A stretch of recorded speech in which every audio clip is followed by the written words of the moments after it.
स्वराज्य न्यूज मराठी, माझा हक्क, माझं राज्य, स्वराज्य. नाशिक शहरातील मंदिरांना लक्ष्य करून दानपेट्या फोडणाऱ्या सराईत चोरट्यांना जेरबंद करण्यात गुन्हे शाखा युनिट 2च्या पथकाला यश आले.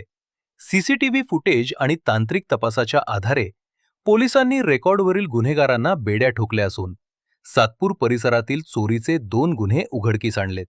गेल्या काही दिवसांपासून शहरातील मंदिरांमधील दानपेट्या चोरीला जाण्याच्या घटना वाढल्या असून याच पार्श्वभूमीवर गुन्हे शाखा 2चे पथक चोरट्यांच्या मार्गावर होते.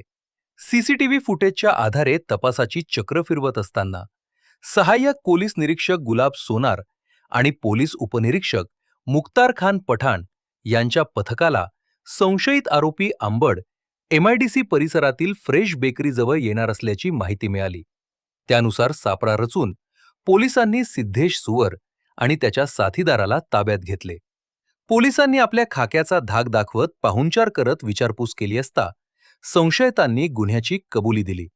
त्यांनी सातपूर परिसरातील लालबाग राजा गणपती मंदिर, हनुमान मंदिर आणि विनायक मंदिर या ठिकाणी दानपेट्या फोडून रक्कम चोरी केल्याचं मान्य केले. या कारवाईमुळे मंदिर परिसरात चोरी करणाऱ्यावर पोलिसांचा धाक निर्माण होईल.